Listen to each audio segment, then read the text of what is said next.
The Great Hybrid War. One of the biggest events to ever happen on YouTube, which is pretty surprising when you think about it. All of this happened when Goji Center decided to upgrade the Indominus Rex into something much more deadlier. This is the Indominus 2.0, a literal walking extinction event whose purpose is to literally end all living things in the planet. Now, at the beginning, it wasn't all that special. It was just a simple video of Goji Center basically upgrading the Indominus Rex into something much more deadlier. Until Goji Guy decided to strike back with his own hybrid, Hank, created to defeat the Indominus Rex 2.0. Or there was an attempt to try to defeat the Indominus 2.0, although the moment Hank started to follow real-life logic, yep, he lost. Although, despite this pretty embarrassing loss, this actually was pretty impactful, as many people went forward and created their own hybrids in order to take down the Indominus Rex 2.0. It came to a point that Goji Center decided to open up a tournament and see which hybrid would be worthy to defeat the Indominus 2.0. Now, if you're wondering, yes, I have joined the war and already submitted my hybrid to the tournament. And today, I'll be talking about the said hybrid that I created. Now, if you follow me somewhere else, or I've already seen the recent post that I left here in my channel, you will get an idea of what my hybrid looks like. However, do you know what are the contributors? Let's find out, shall we?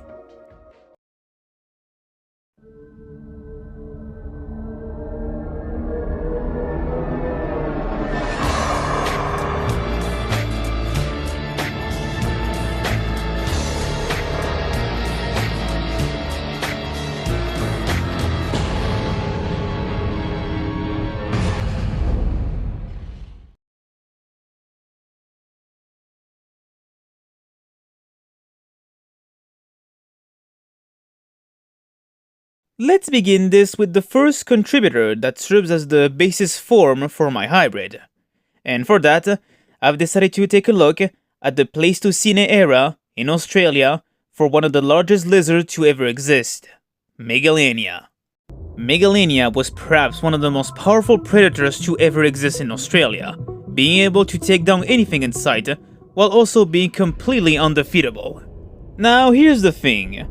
When I chose Megalania as the basis form for my hybrid, I didn't choose it because I thought it would be a great contributor against the Indominus 2.0. I chose it because I wanted my hybrid to be different. Because in terms of hybrids created by people, I've seen a lot of people always creating hybrids that are mostly upgraded theropods. Now granted, there are some hybrids that are pretty unique and original, but a lot of hybrids nowadays seem to be just an upgraded Tyrannosaurus Rex. Not that it's a bad thing, although it's not really the most unique if I'm being honest. However, upon doing some research, I found out Megalania is actually a perfect contributor for my hybrid in terms of its basis form. For once, it had sharp teeth that were designed to grip and rip flesh. Accompanying those teeth are also sharp claws that could also do some pretty bad damage on the flesh. At the same time, it also had a pretty long tail that if it ate you, yeah, your body's gonna hurt a lot. However, its biggest factor is its skin. And actually, this is something I found out recently when watching this video.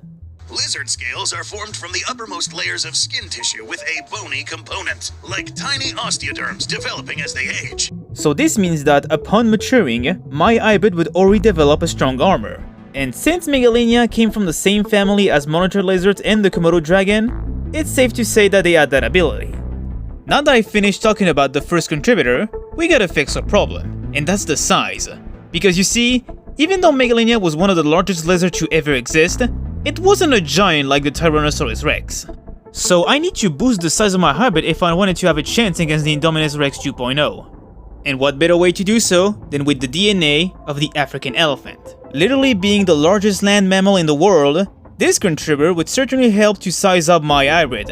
I will reveal its size later, but all I can say is that sizing up Megalania isn't really that much of a bad idea. Because you see, since Megalania was a reptile, it was cold-blooded. So that means that my hybrid wouldn't have to suffer heat stress from its huge size. Although the heat situation is already covered with another contributor that we'll see later on. So now that we improved the size, let's see if we can improve the bite. And for that, I've chosen the DNA of the great white shark.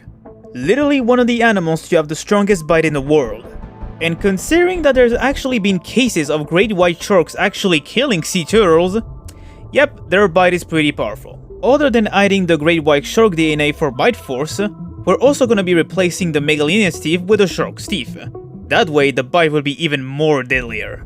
Now then, how about we give more additional armor to my hybrid? And for that, I've chosen the DNA of the pangolin. Having scales made of keratin that are strong enough to resist the bite of a lion, including this feature in my hybrid's back, would allow it to resist against the bite of the Indominus Rex 2.0. And since this armor is mostly composed of scales and not something heavy like a shell, it's safe to say that my hybrid won't really have any difficulties moving around with it. And another factor about the pangolin scales, aside from being hard, thick, and super tough, it's the edges. They're extremely sharp, so the chances of the Indominus Rex 2.0 actually cutting herself from trying to bite my hybrid from the pangolin scales are very likely. So remember when I said that getting hit by the tail of Megalinia would be pretty bad for you? Yeah, let's make it worse by literally giving our hybrid a Faganazer weapon, courtesy of the Stegosaurus. Other than contributing size along with the elephant, the Stegosaurus DNA would allow my hybrid to obtain the sharp spikes on the end of its tail, giving it a deadly weapon. So basically, this means that not only the tail of my hybrid will hit hard, but it will also slash and even stab with those spikes. Speaking of slashing, how about we extend the front claws of our hybrid so that they become even more sharper, using the DNA of the RP Eagle. Having talons that are just as long as a grizzly bear's claws, this would certainly be lethal for slashing. And even though it's rare, there have been cases of RP Eagles actually killing caimans, although those were juveniles, and whether their talons were strong enough to cut through the plating armor of the caiman is unclear. Now, in regards of whether Megalinia actually used its claws for attack, Komodo dragons have been recording using their claws when holding down their prey. Other than that, Komodo dragons have also been recorded using their claws against each other. Yeah, this man tried to slice his enemy's neck off, so it's safe to assume that Megalinia also used its claws for combat. Now, let's give our hybrid one final weapon, and this time we're going to use the DNA of the Asian rhino. Now, I'm guessing you're probably questioning my decision here. Really, reader? The Asian rhino? I mean, look at our horn. It's extremely short. Yes, the horn of the Asian rhino is shorter compared to its other relatives. However, I believe a shorter horn is much more beneficial for the hybrid than a longer one. For once, if I were to choose any of the horns of any African rhino, or worse, the horn of that one particular prehistoric rhino, whose horn is not only long, but it's placed on its forehead instead of its snout, I don't think my hybrid would be able to lift his head from the weight of the horn. And secondly, a powerful headbutt is actually much more efficient to disorient the Indominus Rex 2.0, leaving her open to any attack.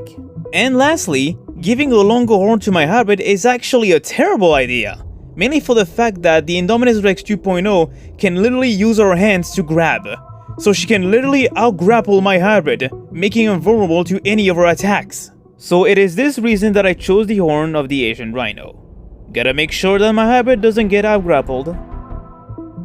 Okay, so I got all the contributors necessary for defense and offense capabilities. However, we need a little bit more of contributors in order to deal with the other factors of the Indominus Rex 2.0. So let's start by adding a contributor for an immune system against diseases and venom. With shrews being one of the few mammals to be venomous, and also the fact that the Indominus Rex 2.0 is literally a carrier for diseases, I've chosen the DNA of domestic pigs. These guys are particular for not only being resistant to venom, but also resistant to diseases. Although saying that they're immune is inaccurate, as they can still suffer from some diseases and even die from some venom. Though they do have a better resistance than any other animals or even us.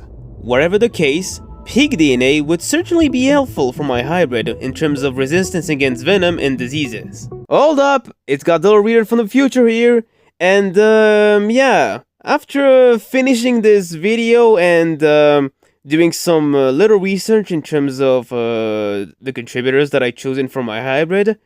Turns out I don't think I needed the pig DNA for resistance against venom in diseases, because I actually found this out just recently. So as it turns out, Komodo dragons are not only resistant to venom, but they're also resistant to diseases. So that's a thing. And again, since Megalania was related to these creatures, it most likely had that same resistance. So yeah, I don't know if I'll make some changes after this video comes out, but let's just stick with the pig DNA for the moment and then see what I do next. So yeah, back to the video. Okay, now the hybrid has resistance against venom and diseases. Now we need something to help it in regards of stamina, because one thing that reptiles have in common is that they tire pretty quickly. So for this, I've chosen the DNA of one of the animals that has the greatest stamina of all, the horse. Thanks to a large heart, as well as large lungs, this allows for efficient oxygen uptake and delivery to the muscles. So this system would definitely be helpful for my hybrid in regards of hunting and combat, so that it doesn't tire quickly. And aside from upgrading the stamina of the hybrid, let's see if we can also upgrade its senses. Starting with the sense of sight, we're going to use the DNA of the bald eagle. Out of every species of eagle, the bald eagle has perhaps some of the best eyesight yet, which would allow the hybrid to see 4 or 5 times farther. And speaking of other senses, let's go back to Megalania, as I forgot to mention some other factors about the animal. It's safe to assume that Megalania, like Komodo dragons, had a great sense of smell. Thanks to its forked tongue that allows it to catch the scent of hair molecules, they can smell meat from at least 2.5 miles away. However, there's been reports of Komodo dragons being able to smell meat from up to 5 miles away. And once again, since Megalania and the Komodo dragon were related, it's safe to assume that Megalania also had a great sense of smell. However, we're not done, as Megalania has another unexpected sensory power. Just like crocodiles, Megalania has sensory pits on its upper jaw, which allows it to sense vibration from any other animal. These sensory attributes would be extremely useful against the Indominus Rex 2.0, especially when she decides to camouflage thanks to our cuttlefish DNA. Alright, that's enough sensory attributes. Now let's focus on intelligence, which is definitely important considering that aside from the fact that the Indominus Rex 2.0 is intelligent, but because we're using a reptile for this combat, we definitely need to upgrade his intelligence, as reptiles don't really have the best intelligence out there. I mean, I guess that depends on which reptile we're talking about. But anyways, for intelligence, I've decided to use the DNA of the chimpanzee. Do I need to say more? Chimpanzees are one of the most intelligent animals in the world. Along with problem-solving capabilities, this would allow my hybrid to be extremely smart. Thanks to this DNA, the hybrid will be able to strategize while battling the Indominus Rex 2.0. Alright, now, one more thing to take care of. Heat resistance. Now I know what you're thinking. Wouldn't the hybrid be resistant to heat since it's a reptile? While that is the case, unfortunately reptiles don't have a unlimited heat resistance and can still suffer from hot temperatures. And considering how big the hybrid is, it's possible it can most likely still suffer from heat stress. So for that, I've picked the DNA of one of the animals that have the best resistance to heat. Camels. Camels have excellent heat resistance, and they do it by storing their fat for better thermoregulation. This would make sure that the hybrid doesn't overheat, and just like the stamina for the horse, it will make sure that the hybrid doesn't also get tired. Now here's a problem. Camels store their fat in their humps, and my hybrid doesn't have a hump. However, lizards can still store their fat, and they store them in their visceral fat body, abdominal fat pad, subcutaneous tissue, and the tail. So by doing this would allow the hybrid to release heat from its body in hot weathers. And that's pretty much what the DNA of the camel contributes to a hybrid. Alright, we're practically at the end. So let's reveal this hybrid once and for all. Ladies and gentlemen, meet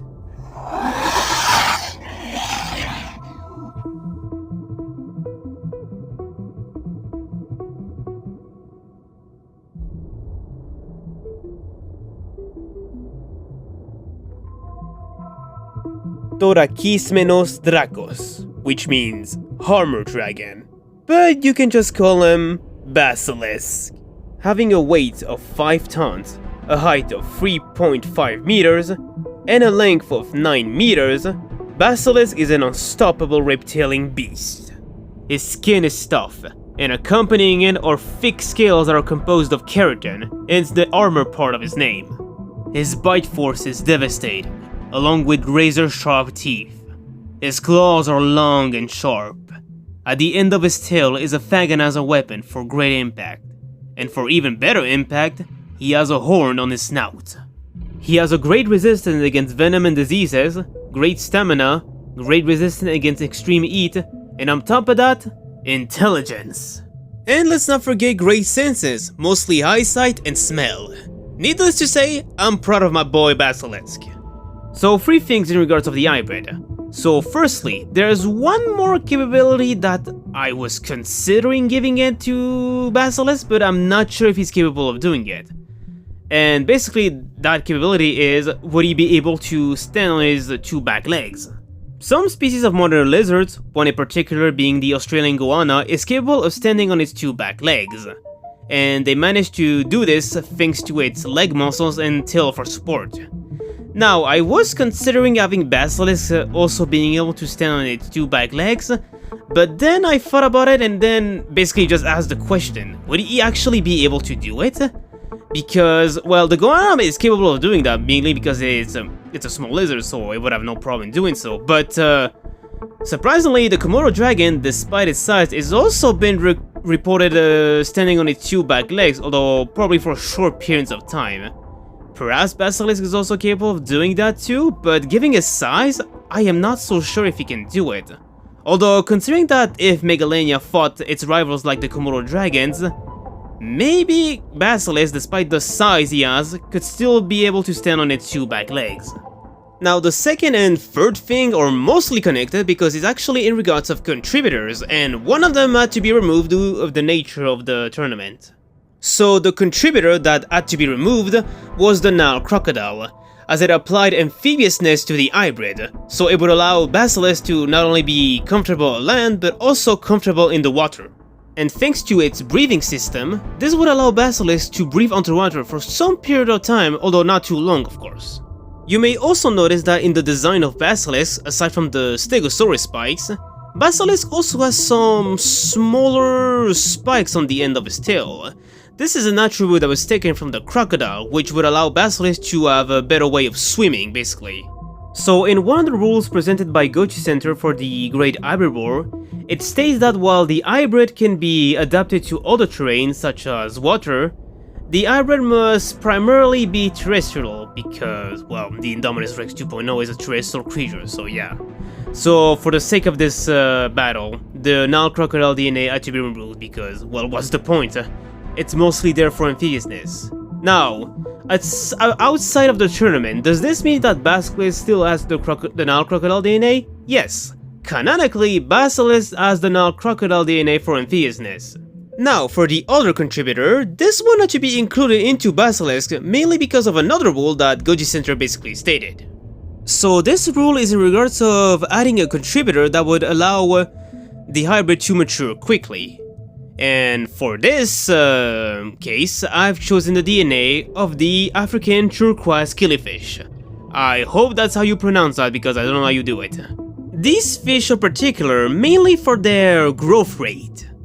Wanna know how long does it take for this type of fish to become an adult? 14 days. Yep, you heard it. The turquoise killifish takes 14 days to mature quickly. So this means that in just 14 days, Basilisk would immediately reach his fully grown size. Yeah, just gonna say it, don't keep this guy in your house. He definitely won't make a good pet.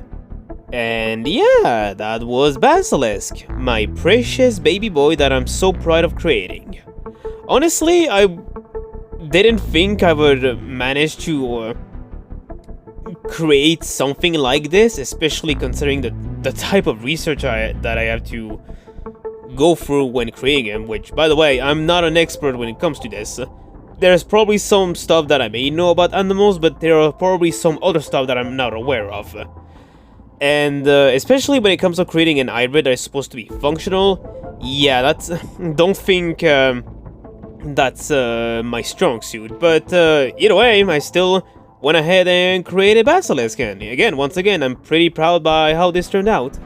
I of course do want to clarify that Basilisk isn't a perfect hybrid, and it's most likely that some of the contributors that I chose may not be perfect for it, and it may also lead to his downfall. Though again, like I said, I'm not an expert, so if you guys have more experience in terms of like animal biology and all of that, then go ahead, give me some I guess corrections about some of the stuff that I chosen for the guy. Now, how do I see Basilisk win against the Indominus 2.0? Honestly, he only has one tactic to go through, and that's blood loss. Basically, Basilisk would need to bite the Indominus in a particular body part, mainly the arms and the legs, and upon biting her there, he could draw blood. And his tactic would be to literally tire and exhaust the Indominus 2.0 through avoiding your attacks while she loses a lot of her blood. Although at the same time, it probably would take a lot of time, so Basilisk would definitely need to be on the defensive and offensive side to win this. So if you're wondering where Basilisk is in terms of the ranking, well, fortunately he managed to avoid the Hall of Shame ranking, but curiously enough, he did not make it into the Honorable Mentions ranking. So that would mean two things. One, he's either on the top 16, which if that's the case, that would be extremely awesome. Or two, he did not make it as he was probably most likely ignored. If that's the case, then not gonna lie, that'll be pretty disappointing. Especially since Basilisk, this guy took like a lot of research, a lot of difficulties, like a lot of time to create, which... if that's the case that, oh, I finally got around finishing and creating the guy, but then after sending him to the tournament, he just gets ignored, yeah, that just sucks. That's just a huge bummer. But just like my good friend Godzilla Kiro once told me, if it wasn't for this tournament, I wouldn't have created Basilisk. And you know what? I agree. This trend has really got me inspired creatively, and I was able to create something interesting for me, so yeah. At the same time, I already got a lot of ideas planned out for him, such as giving him his own series, which if you're interested about it, then I'll recommend checking out my Wattpad account, as this is where I'll be posting the said project. And at the same time, expect to see Basilisk in other books outside of his canon story. And if you're wondering what this project will be about, I'll probably talk about it another time, so yeah. In regards of videos, there's 2 or 3 videos I feel like would be interesting to do with him. The first one is seeing how well would he survive in the land of Australia. The other is saying is how well he could do against the dinosaurs from the Jurassic franchise. And the other one, depending if that even happens or not, is seeing how well he can do against other people's hybrids. So yeah. And if you're wondering, nope, Basilisk isn't going to be the only hybrid around, as I've already gotten ideas for 3 different hybrids.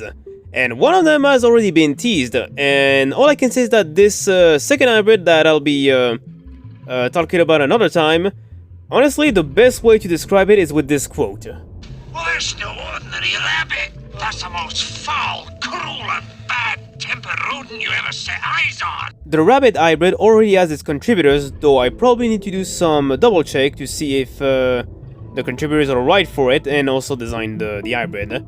But for the other 2, well, the condor one, I think I'll be able to get some. But the orca one, I'll admit I have no idea what to choose, so I'll probably have to deepen my research. Oh, and speaking of orca, no, I am not going to join in the other hybrid war that was caused by Goji Guy and his hybrid Vex. Mainly because, well, creating Basilisk was already a pain, so if I have to make another one just to fight another hybrid, yeah, no thanks. And also because, what's the point of fighting Vex? There's no point of fighting her. You wanna know why? Because Goji Guy, being the bias that he is, made her invincible for no reason. In Goji Guy's latest video, when talking about the backstory of Vex, he literally gave her main character syndrome, and the worst kind. He gave her overpowered main character syndrome by literally having her be unkillable to every single animal attribute. From venom, heal electricity, and even the hagfish slime.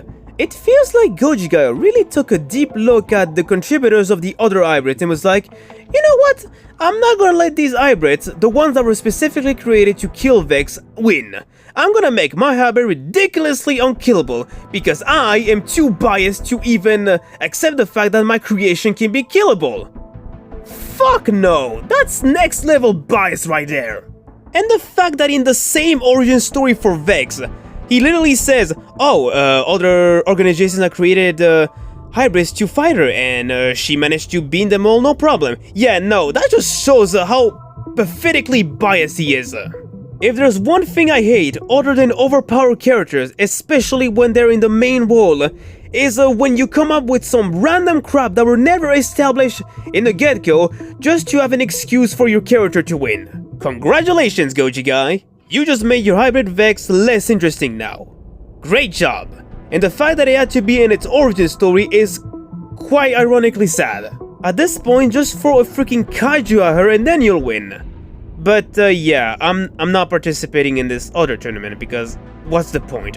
There's literally no rooms for winners. I mean, the fact that Goji Center even has a top 16 rank for 16 hybrids that can win against the Indominus 2.0, that just shows how stupidly biased Goji Guy is for his creation, as it seems like he refuses to have anything win against her because he's that biased. Okay, that's the end of that. Sorry about the rant and how angry I was when it came to that. It's just that there's some things that really annoys me, and really that type of stuff is just unacceptable for me. But yeah, I think I'm just gonna end the video here and then that's it. Oh, before I end this, I want to give a big shout out to GojiRex28 for helping me out with the size of Basilisk, because yeah, one of the things I actually struggled was basically coming up with the size of Basilisk. So yeah, thanks for the help, GojiRex. And on that note, that's the end of the video. So yeah, I'm the Godzilla Reader, and I'll see you guys another time. Bye bye!